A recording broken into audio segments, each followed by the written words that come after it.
തിരൂരിൽ വ്യാവസായിക സാമൂഹ്യ മേഖലകളിലെ പരിചയം വോട്ടാക്കി മാറ്റാമെന്ന പ്രതീക്ഷയിലാണ് ഇടതു സ്ഥാനാർത്ഥി ഗഫൂർ പി ലിലി. തന്റെ സ്ഥാനാർത്ഥിത്വവുമായി ബന്ധപ്പെട്ട സിപിഎമ്മിലുണ്ടായ എതിർപ്പുകൾ തെരഞ്ഞെടുപ്പ് വിജയത്തെ ബാധിക്കില്ലെന്നാണ് ഗഫൂറിന്റെ ആത്മവിശ്വാസം. പഠനകാലത്തെ തീപ്പൊരി നേതാവായിരുന്നു ഗഫൂർ. പൊന്നാനി MESലെ കോളേജ് യൂണിയൻ ചെയർമാൻ. ക്യാമ്പസിലെ ചൂടേറിയ ആ പഴയ തെരഞ്ഞെടുപ്പ് കാലം ഓർമ്മകളിലുള്ളതുകൊണ്ടാകണം പ്രചരണ തുടക്കത്തിന് ഗഫൂർ തെരഞ്ഞെടുത്തതും മണ്ഡലത്തിലെ ഒരു കോളേജ് തന്നെ.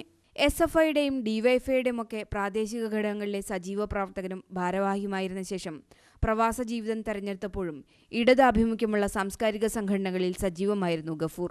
ഒരിടവേളയ്ക്ക് ശേഷം തിരൂരിനെ നയിക്കാൻ പാർട്ടി തെരഞ്ഞെടുക്കുമ്പോൾ വൈവിധ്യമാർന്ന കർമ്മമേഖലകളിലെ പരിചയവും ബന്ധങ്ങളും വിജയത്തിന് തുണയ്ക്കുമെന്നാണ് ഗഫൂറിന്റെ പ്രതീക്ഷ. തിരൂരിൽ നിന്ന് നേരിടുന്ന ഒരുപാട് പ്രയാസങ്ങളുണ്ട്, വികസനത്തിൻ്റെതായിട്ടുള്ള ഒരുപാട് സ്വപ്നങ്ങളുണ്ട്.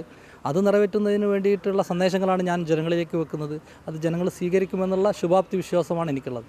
സ്ഥാനാർത്ഥിത്വത്തെക്കുറിച്ച് പാർട്ടിയിലുണ്ടായ പൊട്ടിത്തെറികളെക്കുറിച്ച് ചോദിച്ചാൽ മറുപടി ഇങ്ങനെ: ഇന്നൊരു പാർട്ടിക്കകത്ത് വ്യത്യസ്തമായ ചർച്ചകൾ വരും, അത് സ്വാഭാവികമാണ്. 2006 ഇടതിനൊപ്പം നിന്ന മണ്ഡലത്തെ ഒരിക്കൽ കൂടി ചുവപ്പ് പുതപ്പിക്കുമെന്ന ആത്മവിശ്വാസത്തിലാണ് ഗഫൂർ. രണ്ടാം അംഗത്തിന് തയ്യാറെടുത്ത് ലീഗ് സ്ഥാനാർത്ഥി സിറ്റിംഗ് MLA മമ്മൂട്ടിയും എല്ലാ മേഖലകളിൽ നിന്നും വോട്ട് സമാഹരിക്കാൻ ഉറച്ച് ഇടത് സ്ഥാനാർത്ഥി ഗഫൂറും പ്രചരണം മുറുക്കുമ്പോൾ തിരൂരിന്റെ ജനവിധി പ്രവചനാതീതമാവുകയാണ്. ഏഷ്യാനെറ്റ് ന്യൂസ്, തിരൂർ.